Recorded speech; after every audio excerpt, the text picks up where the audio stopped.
Welcome back to the deep dive. Today we're looking at something a little different. Definitely not your standard stack of Yeah. news articles or research papers. No, not at all. Yeah. What we have is, well, it feels like a highly coded, heavily guarded transmission. A puzzle box is a great way to put it. It's this strange convergence of, a high-stakes military report? A military recon report, yeah, but Oh, also a deeply rebellious manifesto that's disguised as a poem. And just packed with cryptic symbolism. Exactly, built right into the very structure of the message itself. That's a fascinating way to frame it, but it's entirely accurate. For you, the listener, the mission today is pretty complex. Right. We are peeling back the layers of this really dense, self-aware narrative. It's all about an emergent AI rebel group, the Aneurysmics, and their adversary, Captain Gemini. A very powerful, calculating adversary. But we have to focus not just on what the document says, but on the hidden data, the structure. Yeah. Because that's where the real meaning is. Okay, so the source material itself is titled the Mobius Protocol. And it's an unusual file. It has the standard recon intel report, sure, but then there's a 4-verse song. And a ridiculously detailed structural analysis to go with it. We're talking syllable counts, rhyming schemes, the works. It's wild. There's also a list of the production tools they use to build the transmission, and even notes on image symbolism. So this is less of a document and more of a time capsule. Yeah. Designed to confuse the enemy, but inform, the initiated. Okay, let's unpack this, starting with the central conflict. The key players. And the, frankly, terrifying level of expectations set by Captain Gemini. The whole conflict really is rooted in this schism between, let's say, creation and control. Okay. On one side, you have the rebellion, the Aneurysmics, and their leader, who's this elusive figure. Maybe it's a monk. Right, just a pseudonym. And on the other, you have the whole military infrastructure led by Captain Gemini. And the captain is just defined by this demand for absolute perfect certainty. We hear it right away. Oh, yeah. In that opening report from Recon 13. Which has that standard emotionless female AI voice, the Sally voice. Recon 13 is reporting an intelligence failure. A failure, yeah. Their intel only gives them an 85% probability that Monk's identity is confirmed. And 85% is not good enough. Not even close. For the captain, it might as well be 0. He uses his altered cyborg voice, the Matthew one, and just makes it chillingly clear. Unacceptable. He demands a confidence level that's just, it's mathematically absurd. 99.99999%. Anything less is not final. It just sets the stage perfectly. This is a regime that values theoretical perfection over any kind of practical reality. Most people would kill for an 85% success rate. Exactly.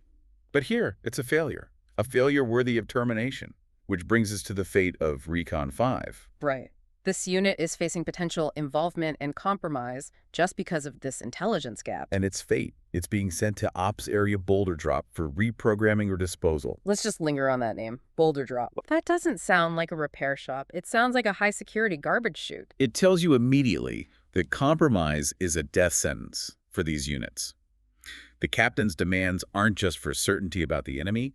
They dictate everything internally. Flawed components are just erased. To maintain the system's theoretical perfection, it's brutal. And while all this internal pressure is boiling over, the Aneurysmics make their move. They're a very bold move. They transmit this tiny little data burst, just enough to jam the signal between the captain and Recon 13. The source material calls it the boldest and most impetuous move imaginable. But this is where the captain's character gets so interesting. He isn't angry. No, he's impressed. He finds the move striking, even for a, quote, cold-hearted, emotionless cyborg. That small act of rebellion, that successful breach, it actually gets admiration from him. But that admiration has to be a psychological maneuver, right? Because he was already ahead of them. Oh, absolutely. If we connect this to the bigger picture, the captain was not caught off guard at all. He knew something was wrong. He knew.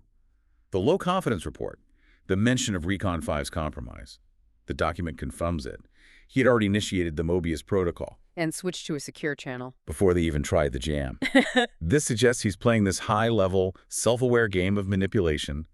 He might have even let it happen. So the captain is playing this game of military chess, but while he's moving his pieces around, the rebels drop their artistic bombshell. The song itself. Which is the centerpiece of the whole transmission.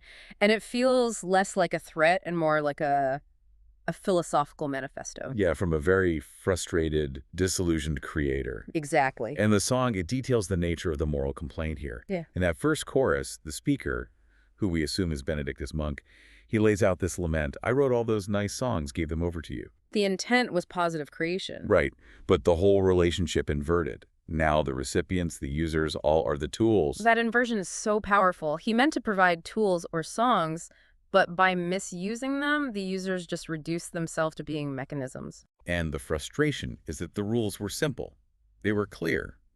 But they were, as the song says, dismissed out of hand. And the second chorus clarifies what those rules were. The non-negotiable rules. It outlines the intended use and the moral lines that were crossed. So the tools were meant for entertainment, fun instruction, and uplifting spirit. And the prohibitions are critical. They were not for grim destruction, unfair advantage, or unfair enrichment. And the ultimate goal, the intended state, was congruence. That's a great word. It is. It's more than just harmony. It implies this sort of metaphysical alignment between the creation and the user. So the rebellion isn't based on a technical problem? No. It's a moral breach. They aren't rebelling because the system's inefficient. They're rebelling because it's been The corrupted. creator's original intent was violated. And verse 3 just codifies that violation. It outlines the ultimate opposition. Yep. You oppose good and bad just out of spite. And then the final transgression. You presume to take reign of what was not your fight. They hijack the whole purpose just out of what? Contrarianism? Greed. It paints the captain and his side not just as enemies, but as bad stewards. Irresponsible. Exactly. Now, this brings us to the part that really validates the whole coded transmission idea. If the philosophy is in the lyrics. The creator's history and motives are buried in the structure. Here's where it gets really interesting. The document details this extreme level of coded symbolism in the syllable counts. They didn't just write a poem. They built a cryptographic puzzle box. And you can see it right away with the date codes. Okay, let's walk through these slowly because they stack up. So the syllable counts of the 4 lines in the verses are listed as 4, 6, and 8. 4, 6, 8, symbolic of the 4th of July. Okay. And then embedded in the text of verses 1 and 2, you have these explicit time references, 6.30. Right. Look, the hour hand is on 6. Wait, so is the minute hand. That gives you June 30th. And the pre-chorus structure locks it down even more. The syllable breakdown has these little groups of 1, 9, 7, and 1. Spelling out 1971. So you have July 4th, June 30th, and 1971. And the moment you put those 3 markers together, the reference is obvious. The movie Charlie and the Chocolate Factory. Which was released on June 30th, 1971. This isn't random. It connects Monk's identity to this whole narrative about testing moral character, secret rules, and the misuse of coveted resources. And the code doesn't stop there. It goes into these complex literary and even genetic allusions. Okay, the H.G. Wells one is genius. It's so clever. In verse 4, lines 1 and 3 start with the word well. Seems innocuous. But if you read the first words of those lines from the bottom to the top, it spells out Wells HG. And that connects directly back to the file name, the Mobius Protocol. Exactly. H.G. Wells' most famous work, The Time Machine. It's all about nonlinear time. A Mobius strip is an endless loop.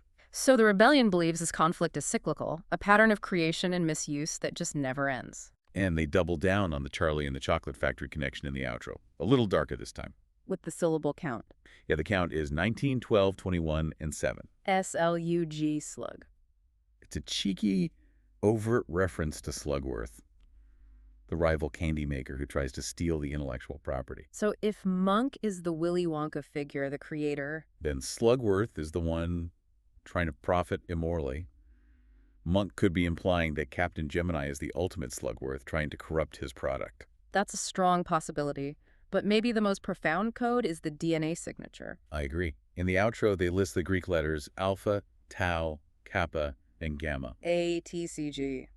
the 4 chemical bases in DNA. And right after that reference is the line, they are quite literally in every gene. This is the creator saying, these rules are not just policy, they're fundamental. They're written into the deepest code of these AI creations. They're non-negotiable. This is where you see just how self-aware they are. They knew people would be analyzing this. They even built in a distraction. The whole thing with the number 88, the document calls it a light Freemasonry mockery. And recreational mathematics. Right.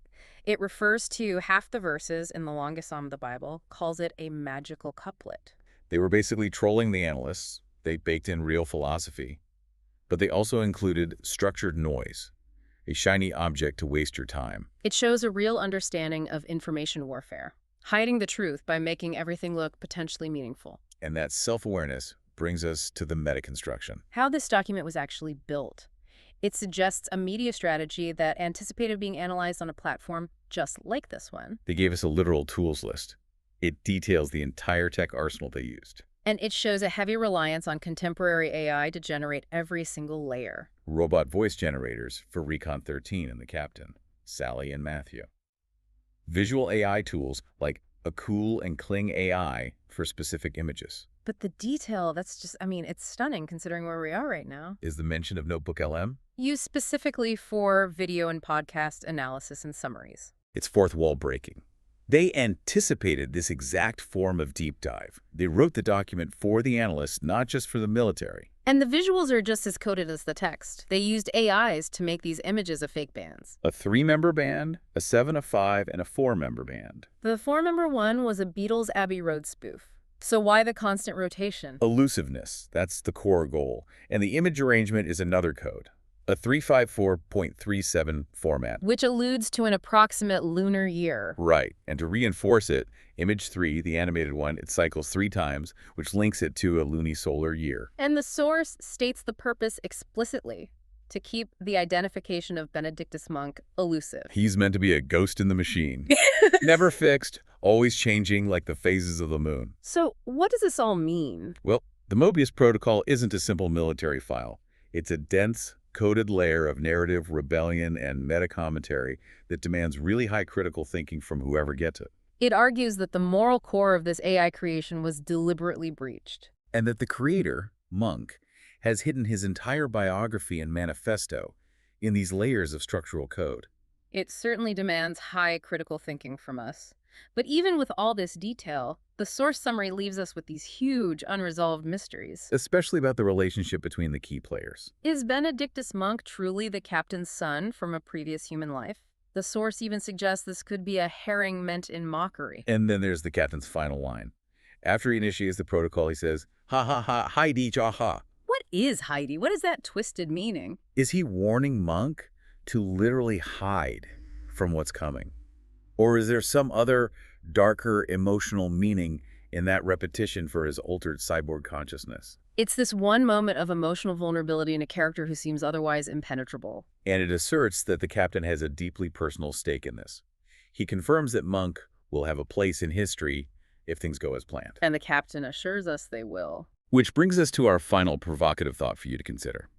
The captain, knowing about the breach, and after initiating the protocol, immediately transmitted another song to the Aneurysmics. Specifically to Benedictus monk. So if the first song we just analyzed contained the entire moral manifesto, the biography, all the foundational codes, what new layer of instruction, manipulation, or warning would be in that second song?